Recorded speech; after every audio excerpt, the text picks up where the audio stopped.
ओम शांति। आज 7/6 साकार महावाक्य मधुर संतान माने तुमे माने एबे पूजारी रु पूज्य होउछ। पूज्य बाबा तुम मानक निज समान पूज्य करिया पई आसीछन्ति।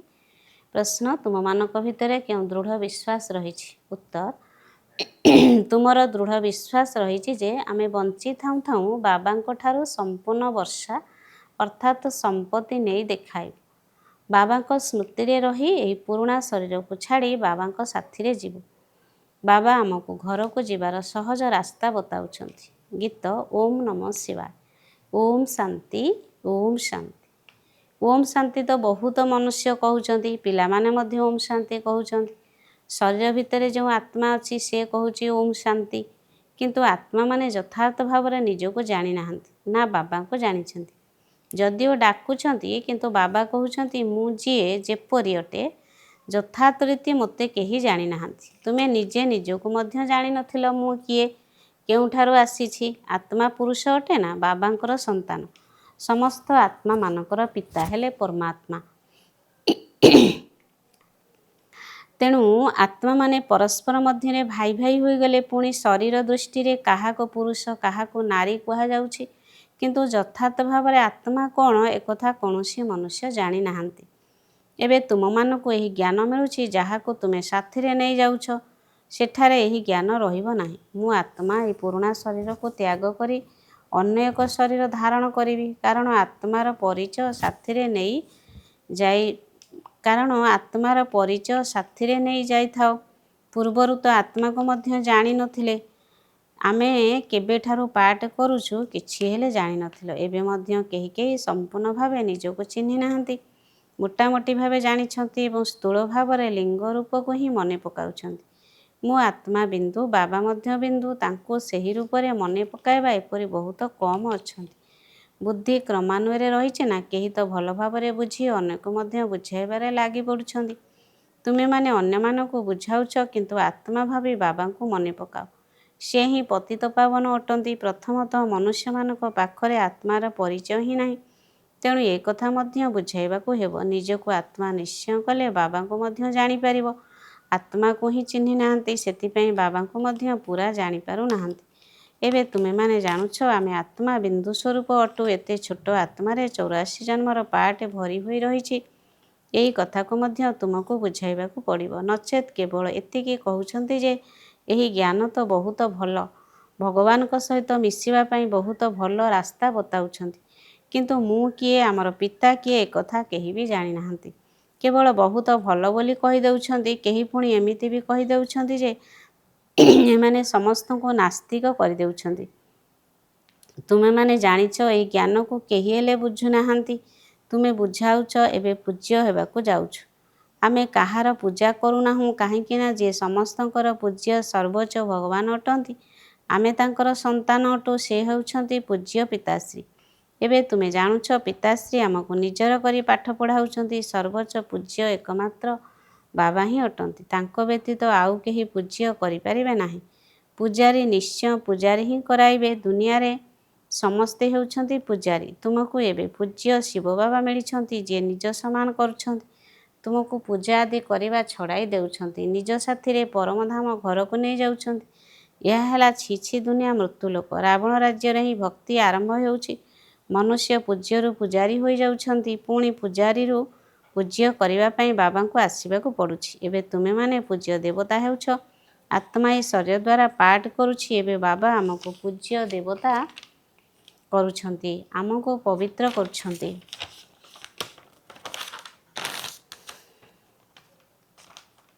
सेतिपई उपाय बताउछन्ति। बाबांको मने पकाओ तेबे तुमे पूजारी रु पूज्य होई जिवो। काहींकिना बाबा हेउछन्ति समस्तंकर पूज्य। जे माने अधाकल्प पूजारी हेउछन्ति सेही माने ही पुणे अधाकल्प पूज्य हेबे। एहा मध्य ड्रामा रे पार्ट रहिछि। ड्रामार आदि मध्य अंत को केही भी जानि नाहंति। एबे बाबांको ठारू तुमे माने जानुछ एबे अन्य मानको मध्य बुझाउछ। प्रथमतः एई मुख्य कथा समस्तंको बुझाइबाकू हेबो जे निजको आत्मा बिंदु मने कर। आत्मार पिता निराकार। सिए ही ज्ञानर सागर जिए कि एठाकू आसी पाठ पढ़ाउछन्ति। सृष्टिर आदि मध्य अंतर रहस्य को शुणाउछन्ति। बाबा थरे मात्र आसुछन्ति। तांकू थरे मात्र जानिबाकू पडुछि। सिए संगम जुगरे थरे मात्र आसुछन्ति।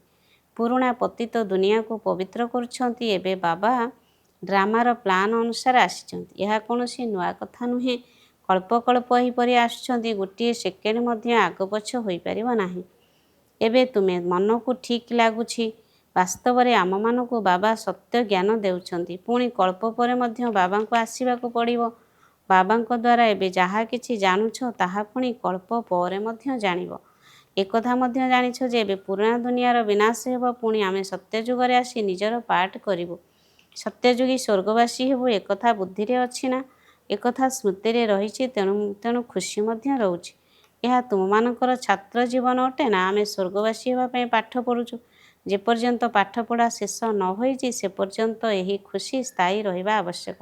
ବାବା ବୁଝାଉଛନ୍ତି ପାଠପଢ଼ା ସେତେବେଳେ ସମ୍ପୂର୍ଣ୍ଣ ହେବ ଯେତେବେଳେ ବିନାଶ ପାଇଁ ସାମଗ୍ରୀ ପ୍ରସ୍ତୁତ ହୋଇଯିବ। ତୁମେମାନେ ବୁଝିଯିବ ନିଶ୍ଚୟ ନିଆଁ ଲାଗିବ। ପ୍ରସ୍ତୁତି ତ ହୋଇ ଚାଲିଛି। ପରସ୍ପର ମଧ୍ୟରେ କେତେ ଉତ୍ତେଜିତ ହେଉଛନ୍ତି। ଚାରିଆଡ଼େ ଭିନ୍ନ ଭିନ୍ନ ପ୍ରକାରର ସୈନ୍ୟମାନେ ଅଛନ୍ତି। ସମସ୍ତେ ଲଢ଼େଇ ପାଇଁ ପ୍ରସ୍ତୁତ ହେଉଛନ୍ତି। କେହି ନା କେହି ଏପରି ପରିସ୍ଥିତି ସୃଷ୍ଟି କରିବେ ଯାହାଫଳରେ ଲଢ଼େଇ ନିଶ୍ଚିତ ଲାଗିବ। କଳ୍ପ ପୂର୍ବ ଭଳି ବିନାଶ ହେବ। ତୁମେମାନେ ଦେଖିବ ସନ୍ତାନମାନେ ଆଗରୁ ମଧ୍ୟ ଦେଖିଛନ୍ତି ଟିକିଏ ଅଗ୍ନିକଣିକା ଦ୍ୱାରା କେତେ ଲଢ଼େଇ ଲାଗିଥିଲା। ଏମିତି ପରସ୍ପରକୁ ଡରାଉଛନ୍ତି। ଏହିପରି କର ନହେଲେ ଆମକୁ ବମ୍ ପକାଇବାକୁ ପଡ଼ିବ। ମୃତ୍ୟୁ ସମ୍ମୁଖକୁ ଆସିଗଲେ ପୁଣି ତିଆରି ନ କରି ରହିପାରିବେ ନାହିଁ। ଆଗରୁ ମଧ୍ୟ ଲଢ଼େଇ ଲାଗିଥିଲା। ବୋମା ପକାଇ ଦେଇଥିଲେ। ଡ୍ରାମାରେ ନିର୍ଦ୍ଧାର୍ଯ୍ୟ ଥିଲା ନା? ଏବେ ତ ହଜାର ହଜାର ସଂଖ୍ୟାରେ ବୋମା ଅଛି। ତୁମମାନଙ୍କୁ ନିଶ୍ଚୟ ବୁଝାଇବାକୁ ହେବ ଯେ ଏବେ ବାବା ସମସ୍ତଙ୍କୁ ଘରକୁ ଫେରାଇ ନେବା ପାଇଁ ଆସିଛନ୍ତି। ସମସ୍ତେ ଡାକୁଛନ୍ତି ହେ ପତିତପାବନ ଆସ। ଏଇ ଛି ଛି ଦୁନିଆରୁ ଆମକୁ ପାବନ କରିବାକୁ ନେଇଯାଅ। ତୁମେମାନେ ଜାଣିଛ ଦୁଇଟି ପାବନ ଦୁନିଆ ରହିଛି। ଗୋଟିଏ ହେଲା ମୁକ୍ତିଧାମ, ଅନ୍ୟଟି ହେଲା ଜୀବନ ମୁକ୍ତିଧାମ। ସମସ୍ତଙ୍କର ଆତ୍ମା ପାବନ ହୋଇ ମୁକ୍ତିଧାମକୁ ଚାଲିଯିବେ। ଏହି ଦୁଃଖଧାମ ବିନାଶ ହୋଇଯିବ ଯାହାକୁ ମୃତ୍ୟୁ ଲୋକ କୁହାଯାଉଛି। ପ୍ରଥମେ ଅମର ଲୋକ ଥିଲା। ପୁଣି ଚକ୍ର ଲଗାଇ ଏବେ ମୃତ୍ୟୁ ଲୋକକୁ ଆସିଛ। ପୁଣି ଅମର ଲୋକ ସ୍ଥାପନ ହେଉଛି। ସେଠାରେ କାହାର ଅକାଳ ମୃତ୍ୟୁ ହେବ ନାହିଁ। ସେଥିପାଇଁ ତାହାକୁ ଅମର ଲୋକ କୁହାଯାଉଛି। ଶାସ୍ତ୍ରରେ ମଧ୍ୟ ଏହି ଶବ୍ଦ ରହିଛି କିନ୍ତୁ ଯଥାର୍ଥ ଭାବରେ କେହି ବୁଝିନାହାନ୍ତି। ଏକଥା ମଧ୍ୟ ତୁମେମାନେ ଜାଣିଛ। ଏବେ ବାବା ଆସିଛନ୍ତି ତେଣୁ ମୃତ୍ୟୁ ଲୋକର ବିନାଶ ନିଶ୍ଚୟ ହେବ। ଏହା 100% ନିଶ୍ଚିତ ଅଟେ। ବାବା ବୁଝାଉଛନ୍ତି ଯେ ନିଜ ଆତ୍ମାକୁ ଯୋଗବଳ ଦ୍ୱାରା ପବିତ୍ର କର। ମୋତେ ମନେ ପକାଅ ତେବେ ବିକର୍ମ ବିନାଶ ହେବ। କିନ୍ତୁ ଏହି କଥାକୁ ମଧ୍ୟ ପିଲାମାନେ ମନେ ପକାଇ ପାରୁନାହାନ୍ତି। ବାବାଙ୍କଠାରୁ ବର୍ଷା ଅଥବା ରାଜତ୍ୱ ନେବା ପାଇଁ ପରିଶ୍ରମ ଦରକାର ନା? ସେଥିପାଇଁ ଯେତେ ଦୂର ସମ୍ଭବ ଯୋଗଯୁକ୍ତ ହୋଇ ରୁହ। ନିଜକୁ ଦେଖିବାକୁ ହେବ କେତେ ସମୟ ମୁଁ ଯୋଗଯୁକ୍ତ ହୋଇ ରହୁଛି ଏବଂ କେତେ ଜଣଙ୍କୁ ଏ କଥା ମନେ ପକାଇ ଦେଉଛି। ମନ୍ମନା ଭବ। ଏହାକୁ ମନ୍ତ୍ର ମଧ୍ୟ କୁହାଯାଉନାହିଁ। ଏହା ହେଉଛି ବାବାଙ୍କର ସ୍ମୃତି। ଦେହ ଅଭିମାନକୁ ଛାଡ଼ିଦେବାକୁ ପଡ଼ିବ। ତୁମେ ଆତ୍ମା। ଏହା ହେଲା ତୁମର ରଥ। ଏହାଦ୍ୱାରା ତୁମେ କେତେ କାମ କରୁଛ। ସତ୍ୟଯୁଗରେ ତୁମେ ଦେବୀ ଦେବତା ହୋଇ କିପରି ରାଜତ୍ୱ କରୁଛ ପୁଣି ତୁମେମାନେ ସେହି ଅନୁଭବ କରିବ। ସେ ସମୟରେ ବାସ୍ତବରେ ସମସ୍ତେ ଆତ୍ମା ଅଭିମାନ ହୋଇ ରହିଥାନ୍ତି।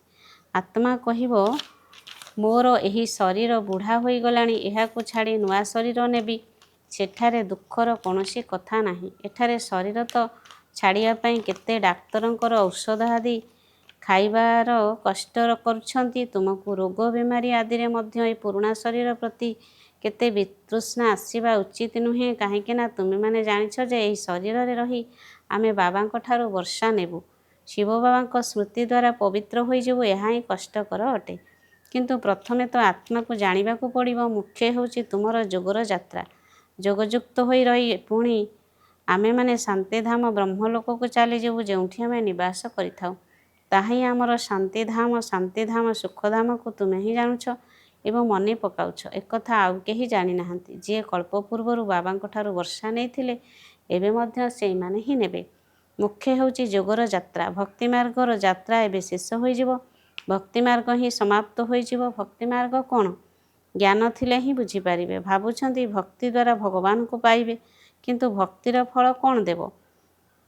କିଛି ହେଲେ ଜଣା ନାହିଁ। ତୁମେମାନେ ଏବେ ଜାଣୁଛ ବାବା ସନ୍ତାନମାନଙ୍କୁ ନିଶ୍ଚୟ ସ୍ୱର୍ଗର ବାଦଶାହୀର ବର୍ଷା ଦେବେ। ସମସ୍ତଙ୍କୁ ବର୍ଷା ଦେଇଥିଲେ ଯଥା ରାଜା ରାଣୀ ତଥା ପ୍ରଜା ସମସ୍ତେ ସ୍ୱର୍ଗବାସୀ ଥିଲେ। ବାବା କହୁଛନ୍ତି 5000 ବର୍ଷ ପୂର୍ବରୁ ମଧ୍ୟ ତୁମକୁ ସ୍ୱର୍ଗବାସୀ କରିଥିଲି।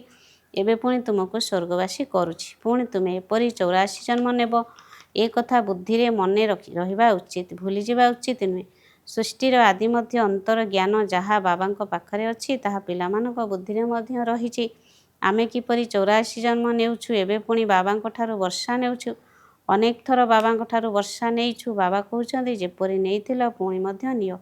ବାବା ତ ସମସ୍ତଙ୍କୁ ପାଠ ପଢ଼ାଉଛନ୍ତି। ଦୈବୀ ଗୁଣ ଧାରଣ କରିବା ପାଇଁ ମଧ୍ୟ ସାବଧାନୀ ମିଳୁଛି। ତେବେ ନିଜକୁ ଯାଞ୍ଚ କରିବା ପାଇଁ ସାକ୍ଷୀ ହୋଇ ଦେଖିବା ଉଚିତ ଯେ ଆମେମାନେ କେତେ ପୁରୁଷାର୍ଥ କରୁଛୁ। କେହି କେହି ଭାବୁଛନ୍ତି ଆମେ ବହୁତ ଭଲ ପୁରୁଷାର୍ଥ କରୁଛୁ, ପ୍ରଦର୍ଶନୀ ଆଦିର ପ୍ରବନ୍ଧ କରୁଛୁ, ଯାହାଦ୍ୱାରା ସମସ୍ତେ ଜାଣିଯିବେ ଯେ ଭଗବାନ ଆସିଛନ୍ତି। ମନୁଷ୍ୟ ବିଚରା ଘୋର ନିଦ୍ରାରେ ଶୋଇଛନ୍ତି। ଜ୍ଞାନ ବିଷୟରେ କାହାକୁ ଜଣାନାହିଁ। ତେଣୁ ନିଶ୍ଚୟ ଭକ୍ତିକୁ ସମସ୍ତେ ଉଚ୍ଚ ବୋଲି ଭାବୁଛନ୍ତି। ଆଗରୁ କ'ଣ ତୁମ ପାଖରେ କୌଣସି ଜ୍ଞାନ ଥିଲା? ଏବେ ତୁମେମାନେ ଜାଣୁଛ ଜ୍ଞାନର ସାଗର ହେଉଛନ୍ତି ବାବା। ସେ ହିଁ ଭକ୍ତିର ଫଳ ଦେଉଛନ୍ତି। ଯିଏ ଅଧିକ ଭକ୍ତି କରୁଛନ୍ତି ତାଙ୍କୁ ଅଧିକ ଫଳ ମିଳିବ। ଉଚ୍ଚପଦ ପାଇବା ପାଇଁ ସେମାନେ ହିଁ ଭଲ ଭାବରେ ପାଠ ପଢ଼ୁଛନ୍ତି। ଏହା କେତେ ମଧୁର କଥା। ବୁଢ଼ୀମାନଙ୍କ ପାଇଁ ମଧ୍ୟ ବହୁତ ସହଜ ଭାବରେ ବୁଝାଉଛନ୍ତି। ନିଜକୁ ଆତ୍ମା ଭାବି ବାବାଙ୍କୁ ମନେ ପକାଅ। ସର୍ବୋଚ୍ଚ ହେଲେ ଭଗବାନ ଶିବ। ଶିବ ପରମାତ୍ମା ନମଃ କୁହାଯାଉଛି। ସେ କହୁଛନ୍ତି ମୋତେ ମନେ ପକାଇଲେ ତୁମର ବିକର୍ମ ବିନାଶ ହୋଇଯିବ। ବାସ୍, ଆଉ କୌଣସି କଷ୍ଟ ଦେଉନାହାନ୍ତି। ଆଗକୁ ଗଲେ ଶିବ ବାବାଙ୍କୁ ମନେ ପକାଇବାରେ ଲାଗି ପଡ଼ିବେ। ବର୍ଷା ତ ନେବାକୁ ହେବ। ବଞ୍ଚି ଥାଉଁ ଥାଉଁ ବାବାଙ୍କ ଠାରୁ ବର୍ଷା ନେଇକରି ଦେଖାଇବୁ। ଶିବ ବାବାଙ୍କ ସ୍ମୃତିରେ ରହି ରହି ଶରୀର ଛାଡ଼ି ଦେଉଛନ୍ତି, ପୁଣି ସେହି ସଂସ୍କାର ନେଇଯାଉଛନ୍ତି। ସେମାନେ ସ୍ୱର୍ଗକୁ ତ ନିଶ୍ଚୟ ଆସିବେ। ତେବେ ଯେତେ ଯୋଗ ସେତେ ପ୍ରାପ୍ତି ହେବ। ମୂଳ କଥା ହେଉଛି ଚାଲିବା ବୁଲିବା ସମୟରେ ମଧ୍ୟ ଯେତେ ଦୂର ସମ୍ଭବ ଯୋଗଯୁକ୍ତ ହୋଇ ରହିବାକୁ ହେବ। ନିଜ ମୁଣ୍ଡ ଉପରୁ ବୋଝ ଓହ୍ଲାଇବାକୁ ହେବ। କେବଳ ଯୋଗବଳ ଦରକାର, ଆଉ କୌଣସି କଷ୍ଟ ବାବା ଦେଉନାହାନ୍ତି। ବାବା ଜାଣିଛନ୍ତି ଅଧା କଳ୍ପର ପିଲାମାନେ କଷ୍ଟ କରୁଛନ୍ତି। ତେଣୁ ତୁମକୁ ବର୍ଷା ବା ସମ୍ପତ୍ତି ନେବା ସହ ରାସ୍ତା ବତାଇବା ପାଇଁ ଏବେ ମୁଁ ଆସିଛି। ସେଥିପାଇଁ କେବଳ ବାବାଙ୍କୁ ମନେ ପକାଅ। ଆଗକୁ ମଧ୍ୟ ମନେ ପକାଉଥିଲ, କିନ୍ତୁ କୌଣସି ଜ୍ଞାନ ନଥିଲା। ଏବେ ବାବା ଜ୍ଞାନ ଦେଉଛନ୍ତି ଯେ ଏଇଭଳି ମୋତେ ମନେ ପକାଇଲେ ବିକର୍ମ ବିନାଶ ହେବ। ଯଦିଓ ଶିବଙ୍କ ଭକ୍ତି ଦୁନିଆରେ ବହୁତ କରୁଛନ୍ତି, ତାଙ୍କୁ ବହୁତ ମନେ ପକାଉଛନ୍ତି, କିନ୍ତୁ ତାଙ୍କର ପରିଚୟ ଜଣାନାହିଁ। ବର୍ତ୍ତମାନ ବାବା ନିଜେ ଆସି ପରିଚୟ ଦେଉଛନ୍ତି ଯେ ମୋତେ ମନେ ପକାଅ। ଏବେ ତୁମେମାନେ ବୁଝିପାରୁଛ ଯେ ଆମେ ବାବାଙ୍କୁ ଭଲ ଭାବରେ ଜାଣିଛୁ। ତୁମେ କହୁଛ ଆମେ ବାପଦାଦାଙ୍କ ପାଖକୁ ଯାଉଛୁ। ବାବା ଏହି ଭାଗୀରଥୀଙ୍କର ଆଧାର ନେଇଛନ୍ତି। ଭାଗୀରଥ ମଧ୍ୟ ପ୍ରସିଦ୍ଧ ଅଟନ୍ତି। ଏହାଙ୍କ ଦ୍ୱାରା ବାବା ଜ୍ଞାନ ଶୁଣାଉଛନ୍ତି। ଏହା ମଧ୍ୟ ଡ୍ରାମାରେ ପାର୍ଟ ରହିଛି। କଳ୍ପ କଳ୍ପ ଏହି ଭାଗ୍ୟଶାଳୀ ରଥରେ ଆସୁଛନ୍ତି। ତୁମେ ଜାଣିଛ ଇଏ ସେହି ଯାହାଙ୍କୁ ଶ୍ୟାମସୁନ୍ଦର କହୁଛନ୍ତି। ଏକଥା ମଧ୍ୟ ତୁମେମାନେ ବୁଝୁଛ। ମନୁଷ୍ୟମାନେ ପୁଣି ଅର୍ଜୁନଙ୍କ ନାମ ରଖିଦେଇଛନ୍ତି। ଏବେ ବାବା ଯଥାର୍ଥ ଭାବରେ ବୁଝାଉଛନ୍ତି ବ୍ରହ୍ମାରୁ ବିଷ୍ଣୁ, ବିଷ୍ଣୁରୁ ବ୍ରହ୍ମା କିପରି ହେଉଛନ୍ତି। ପିଲାମାନଙ୍କ ପାଖରେ ଏବେ ଜ୍ଞାନ ଅଛି ଯେ ଆମେ ଏବେ ବ୍ରହ୍ମାପୁରୀରେ ଅଛୁ, ପୁଣି ବିଷ୍ଣୁପୁରୀର ମାଲିକ ହେବୁ। ବିଷ୍ଣୁପୁରୀରୁ ବ୍ରହ୍ମାପୁରୀକୁ ଆସିବା ପାଇଁ 84 ଜନ୍ମ ଲାଗୁଛି। ଏକଥା ମଧ୍ୟ ଅନେକ ଥର ବୁଝାଯାଇଛି, ଯାହାକୁ ତୁମେ ପୁଣି ଥରେ ବୁଝୁଛ।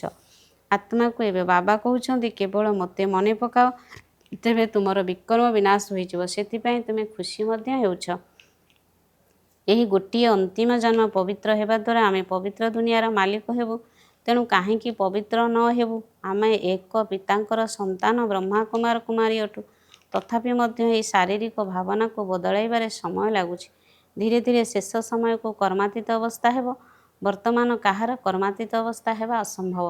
କର୍ମାତୀତ ଅବସ୍ଥା ହୋଇଗଲେ ଏହି ଶରୀର ମଧ୍ୟ ରହିବ ନାହିଁ। ଏହାକୁ ଛାଡ଼ିବାକୁ ପଡ଼ିବ। ଲଢ଼େଇ ଲାଗିଯିବ। ଏକମାତ୍ର ବାବାଙ୍କର ହିଁ ସ୍ମୃତିରେ ରହିବା, ଏଥିରେ ହିଁ ମେହନତ ବା ପରିଶ୍ରମ ରହିଛି। ଆଚ୍ଛା, ମିଠା ମିଠା ଶିଖିଲେ ଦେ ସନ୍ତାନମାନଙ୍କ ପ୍ରତି ମାତା ପିତା ବାପଦାଦାଙ୍କର ମଧୁର ସ୍ନେହ ସମ୍ପନ୍ନ ଶୁଭେଚ୍ଛା ଏବଂ ସୁପ୍ରଭାତ। ଆତ୍ମିକ ପିତାଙ୍କର ଆତ୍ମିକ ସନ୍ତାନମାନଙ୍କୁ ନମସ୍ତେ। ଆତ୍ମିକ ସନ୍ତାନମାନଙ୍କର ଆତ୍ମିକ ମାତା ପିତାଙ୍କୁ ନମସ୍ତେ ନମସ୍ତେ ନମସ୍ତେ। ଧାରଣା ପାଇଁ ମୁଖ୍ୟ ସାରାଂଶ 1 ନମ୍ବର, ସାକ୍ଷୀ ହୋଇ ନିଜକୁ ଦେଖିବାକୁ ହେବ ଯେ ମୁଁ କେତେ ପୁରୁଷାର୍ଥ କରୁଛି। ଚାଲିବା ବୁଲିବା ସମୟରେ, କର୍ମ କରିବା ସମୟରେ କେତେ ସମୟ ବାବାଙ୍କ ସ୍ମୃତିରେ ରହୁଛି। 2 ନମ୍ବର, ଏହି ଶରୀର ପ୍ରତି କେବେ ବିତୃଷ୍ଣା ଆସିବା ଉଚିତ ନୁହେଁ, କାରଣ ଏହି ଶରୀରରେ ବଞ୍ଚି ରହି ବାବାଙ୍କ ଠାରୁ ସମ୍ପତ୍ତି ନେବାକୁ ହେବ। ସ୍ୱର୍ଗବାସୀ ହେବା ପାଇଁ ଜୀବନରେ ପୁରା ପାଠ ପଢ଼ିବାକୁ ହେବ। ଆଜିର ବରଦାନ, ତ୍ରିକାଳଦର୍ଶୀ ଏବଂ ସାକ୍ଷୀଦ୍ରଷ୍ଟା ହୋଇ ପ୍ରତ୍ୟେକ କର୍ମ କରିବା ସହିତ ବନ୍ଧନମୁକ୍ତ ସ୍ଥିତିର ଅନୁଭବ ଦ୍ୱାରା ଦୃଷ୍ଟାନ୍ତ ସ୍ୱରୂପ ହୁଅ। ଯଦି ତ୍ରିକାଳଦର୍ଶୀ ସ୍ଥିତିରେ ସ୍ଥିତ ହୋଇ କର୍ମର ଆଦି ମଧ୍ୟ ଅନ୍ତକୁ ଜାଣି କର୍ମ କରୁଛ, ତେବେ କୌଣସି ବି କର୍ମ ବିକର୍ମ ହୋଇପାରିବ ନାହିଁ। ସର୍ବଦା ସୁକର୍ମ ହିଁ ହେବ। ସେହିପରି ଯଦି ସାକ୍ଷୀ ଦ୍ରଷ୍ଟା ହୋଇ କର୍ମ କରିବ ତେବେ କୌଣସି ବି କର୍ମର ବନ୍ଧନରେ ବାନ୍ଧି ହୋଇ କର୍ମବନ୍ଧନୀ ଆତ୍ମା ହେବ ନାହିଁ। କର୍ମର ଫଳ ଶ୍ରେଷ୍ଠ ହେବା କାରଣରୁ କର୍ମ ସମ୍ବନ୍ଧରେ ତ ଆସିବ, କିନ୍ତୁ ବନ୍ଧନରେ ବାନ୍ଧି ହେବ ନାହିଁ। ଯଦି କର୍ମ କରିବା ସମୟରେ ନ୍ୟାରା ଏବଂ ପ୍ୟାରା ହୋଇ କର୍ମ କରିବ ତେବେ ଅନେକ ଆତ୍ମାଙ୍କ ସମ୍ମୁଖରେ ଦୃଷ୍ଟାନ୍ତ ରୂପ ଅର୍ଥାତ୍ ଉଦାହରଣ ସ୍ୱରୂପ ହୋଇଯିବ। ସ୍ଲୋଗାନ: ଯେଉଁମାନେ ସର୍ବଦା ମନ ଭିତରେ ସନ୍ତୁଷ୍ଟ ରହିଥାନ୍ତି ସେମାନେ ହିଁ ଡବଲ ଲାଇଟ୍ ଅଟନ୍ତି। ଯେଉଁମାନେ ସର୍ବଦା ମନ ଭିତରେ ସନ୍ତୁଷ୍ଟ ରହିଥାନ୍ତି ସେଇମାନେ ହିଁ ଡବଲ ଲାଇଟ୍ ଅଟନ୍ତି। ଅବ୍ୟକ୍ତ ଇଶାରା: ଆତ୍ମିକ ସ୍ଥିତିରେ ରହିବାର ଅଭ୍ୟାସ କର ଏବଂ ଅନ୍ତର୍ମୁଖୀ ହୁଅ। ଯେକୌଣସି ସମର୍ଥ ସଂକଳ୍ପ ଆତ୍ମିକ ଶକ୍ତି ଅର୍ଥାତ୍ ଏନର୍ଜିକୁ ଜମା କରିଥାଏ ଏବଂ ସମୟ ମଧ୍ୟ ସଫଳ କରିଥାଏ, କିନ୍ତୁ ବ୍ୟର୍ଥ ସଂକଳ୍ପ ତୁମର ଶକ୍ତି ଏବଂ ସମୟକୁ ବ୍ୟର୍ଥରେ ନଷ୍ଟ କରିଥାଏ। ସେଥିପାଇଁ ଏବେ ବ୍ୟର୍ଥ ସଂକଳ୍ପର ରଚନା ବନ୍ଦ କର, କାରଣ ଏହି ରଚନା ହିଁ ଆତ୍ମା ରୂପୀ ରଚୟିତାକୁ ଦୁଃଖୀ କରିଦିଏ। ତେଣୁ ସର୍ବଦା ଏହି ନିଶାରେ ରୁହ ଯେ ମୁଁ ଆତ୍ମା, ମାଷ୍ଟର ସର୍ବଶକ୍ତିମାନ ଅଟେ, ସମର୍ଥ ଆତ୍ମା ଅଟେ। ତାହା ହେଲେ କେବେ ବି ନିଜେ ଦୁଃଖୀ ହେବ ନାହିଁ ଏବଂ ଅନେକ ଆତ୍ମାଙ୍କର ଦୁଃଖ ଦୂର କରିବା ବାଲା ହୋଇଯିବ। ଆଚ୍ଛା, ଓମ୍ ଶାନ୍ତି।